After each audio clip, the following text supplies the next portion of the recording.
महाराष्ट्र के नए मुख्यमंत्री एकनाथ शिंदे को अब फ्लोर टेस्ट का सामना करना है। 3 और 4 जुलाई को महाराष्ट्र के राज्यपाल भगत सिंह कोश्यारी ने विशेष सत्र बुलाया है, जिसमें एकनाथ शिंदे को बहुमत साबित करना होगा। मुख्यमंत्री पद की शपथ के बाद एकनाथ शिंदे अपने विधायकों से मिलने गोवा पहुंचे और उन्होंने 170 विधायकों के समर्थन का दावा किया। साथ ही एकनाथ शिंदे ने 4 जुलाई को होने वाले फ्लोर टेस्ट में जीत का भरोसा दिलाया।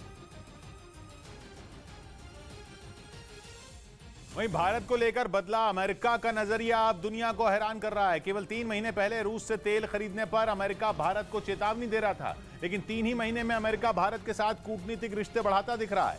एक साथ रूस और अमेरिका को साधने वाली इस विदेश नीति के लिए प्रधानमंत्री नरेंद्र मोदी की दुनिया भर में तारीफ हो रही है, क्योंकि न तो भारत ने रूस से तेल की डील रोकी और न ही अमेरिका के सामने झुका। यहां तक कि रूस और यूक्रेन की जंग में भी भारत ने किसी का पक्ष नहीं लिया। विदेश नीति के मामले में प्रधानमंत्री नरेंद्र मोदी के मास्टर स्ट्रोक ने सबको हैरान कर दिया। पहले कहा जा रहा था कि रूस से सस्ता तेल खरीदकर भारत अमेरिका को नाराज कर रहा है। फिर अमेरिका ने भी भारत पर दबाव बनाने के लिए मार्च में कई भड़काऊ बयान दिए, लेकिन भारत के प्रधानमंत्री नरेंद्र मोदी अपने फैसलों से पीछे नहीं हटे। नतीजा ये हुआ कि जंग के बीच भारत को कारोबारी फायदा तो मिला ही, अमेरिका को भी प्रधानमंत्री के दांव के सामने झुकना पड़ गया। G7 समिट के दौरान बाइडेन की बॉडी लैंग्वेज और प्रधानमंत्री नरेंद्र मोदी के साथ उनकी केमिस्ट्री ने पूरी दुनिया को हैरान कर दिया। ऊपर से भारत की पिछले 3 महीनों से चल रही तैयारी भी ऐसी रही जिसने भारत को दुनिया में एक नई जगह दे दी। भारत दुनिया के विकासशील देशों के समूह की अगुवाई करने वाला देश बन गया, जिसने दुनिया को यह दिखा दिया कि गरीब मुल्कों को भी अपने फैसले खुद लेने का अधिकार है। एक तरफ प्रधानमंत्री नरेंद्र मोदी ने G7 के अपने भाषण में पश्चिमी देशों को नैतिकता का पाठ पढ़ाया, दूसरी तरफ विदेश मंत्री एस जयशंकर यूरोप को आईना दिखाते रहे। G7 में प्रधानमंत्री ने महंगे कच्चे तेल का मुद्दा पूरी ताकत से उठाया।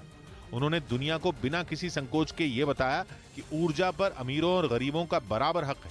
प्रधानमंत्री मोदी के कहने का साफ मतलब यह था कि किसी एक देश पर प्रतिबंधों का नुकसान पूरी दुनिया को भुगतना पड़ रहा है। प्रधानमंत्री के निशाने पर अमेरिका ही था, जो रूस से अपनी अदावत के चक्कर में पूरी दुनिया पर महंगाई बम फोड़ रहा है। दूसरी तरफ एस जयशंकर ने भी तेल के खेल में यूरोप को आईना दिखाया। उन्होंने तो यहां तक कह दिया कि यूरोप की समस्या अगर पूरी दुनिया की समस्या है तो पूरी दुनिया के संकट से यूरोप बेअसर क्यों है। उधर प्रधानमंत्री मोदी अपने संसदीय क्षेत्र वाराणसी में गंगा में डुबकी लगाने वालों को एक खास तोहफा देने वाले हैं।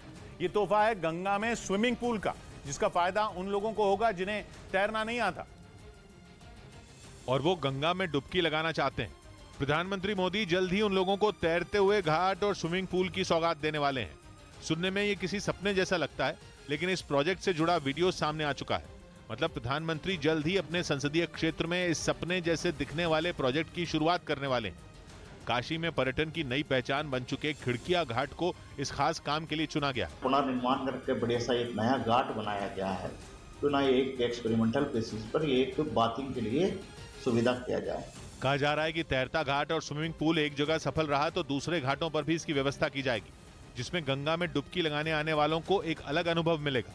वो केवल तैरते घाट और स्विमिंग पूल का ही नहीं बल्कि काशी के दूसरे घाटों का भी मजा ले पाएंगे, क्योंकि इस घाट पर पैदल चलकर वो गंगा के बीचों बीच जाएंगे और गंगा किनारे बसी काशी को देख पाएंगे। खबर है कि प्रधानमंत्री 7 से 10 जुलाई के बीच वाराणसी पहुंचने वाले हैं और इसी दौरान वो काशी के लोगों और वहां आने वाले श्रद्धालुओं को ये खास तोहफा दे सकते हैं। वाराणसी के खिड़किया घाट पर शुरू होने वाले इस प्रोजेक्ट की लागत करीब 2 करोड़ रुपए है, जिसमें गंगा नदी पर तैरता हुआ घाट बनाया जाएगा, जिसके साथ 2 बाथ कुंड या स्विमिंग पूल होंगे जो करीब 4 से 5 फीट गहरे होंगे। बाथ कुंड के नीचे स्टेनलेस स्टील की जाली लगी होगी, जिससे किसी के डूबने का खतरा नहीं होगा। इसके अलावा तैरते घाट पर 7 चेंजिंग रूम भी होंगे, जिनमें 3 महिलाओं के लिए, 3 पुरुषों के लिए और एक VIP चेंजिंग रूम होगा। सबसे अहम बात यह कि इस प्रोजेक्ट में दिव्यांगों की सुविधा का खास ख्याल रखा जाएगा, यानी गंगा में डुबकी लगाने वाले हर शख्स को प्रधानमंत्री ये खास सौगात देंगे, जिससे वाराणसी को एक अलग पहचान मिलेगी।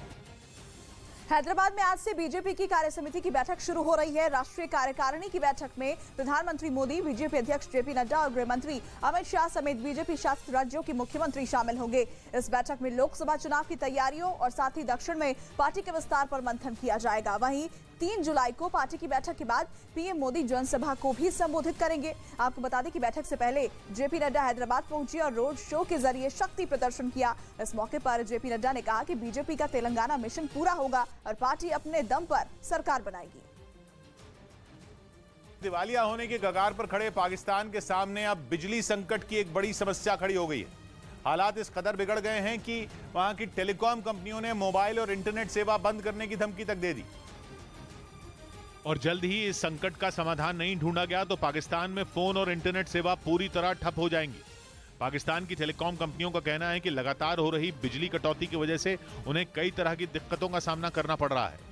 इसी वजह से पाकिस्तान की दूरसंचार कंपनियों ने वहां की शहबाज शरीफ सरकार को चिट्ठी लिखकर ये चेतावनी दी कि आने वाले दिनों में देश में मोबाइल और इंटरनेट सेवा कभी भी बंद हो सकती है।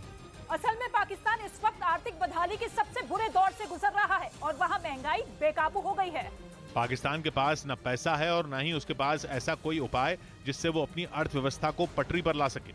हालांकि पाकिस्तान की सरकार महंगाई को काबू करने में जुटी है, लेकिन तमाम कोशिश के बाद भी वहां महंगाई बढ़ती जा रही है। आलम यह कि रोजमर्रा के इस्तेमाल वाली चीजों के दाम आसमान पर पहुंच गए और लोगों को बुनियादी चीजों के लिए भी जरूरत से ज्यादा पैसे देने पड़ रहे हैं।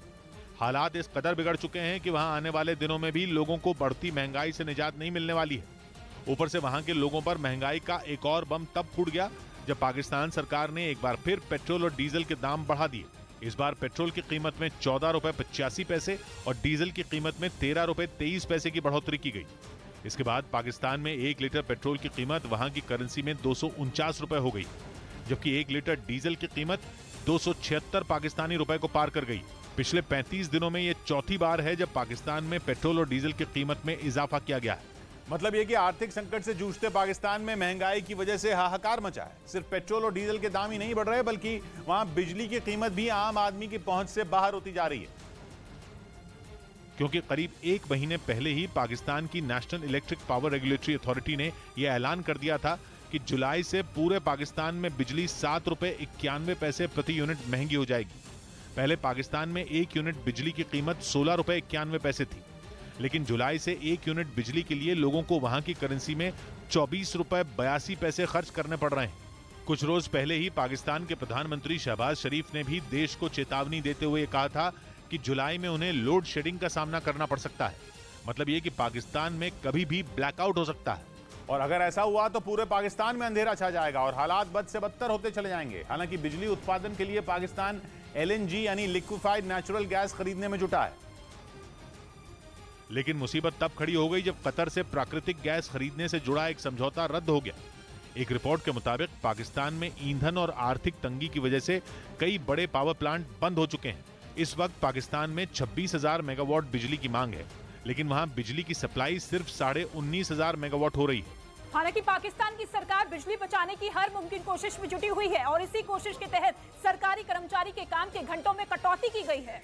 कराची समेत अलग अलग शहरों में मौजूद फैक्ट्रियों और शॉपिंग मॉल को जल्दी बंद करने का आदेश दिया गया है। इसके अलावा देश भर के बाजारों को रात 8:30 बजे के बाद बंद करने के लिए कहा गया है। पाकिस्तान में बिजली की खपत घटाने के लिए रात 10 बजे के बाद होने वाली शादियों पर भी रोक लगा दी गई है। नुपुर शर्मा के खिलाफ सुप्रीम कोर्ट ने सख्त रुख दिखाया। बीजेपी की पूर्व प्रवक्ता नुपुर शर्मा को अदालत से राहत नहीं मिली और सुप्रीम कोर्ट ने उनकी याचिकाएं मंजूर करने से इनकार कर दिया। नुपुर ने देश भर में उन पर दर्ज मुकदमे एक ही अदालत में ट्रांसफर करने की अपील की थी। साथ ही अदालत ने भड़काऊ बयान के लिए नुपुर को फटकार लगाई और उन्हें उदयपुर हत्याकांड के लिए जिम्मेदार भी बताया। इसके अलावा अदालत ने नुपुर को पूरे देश से माफी मांगने को भी कहा। इधर अदालत की इन टिप्पणियों के खिलाफ एक हिंदूवादी संगठन ने मुख्य न्यायाधीश को खत भेजा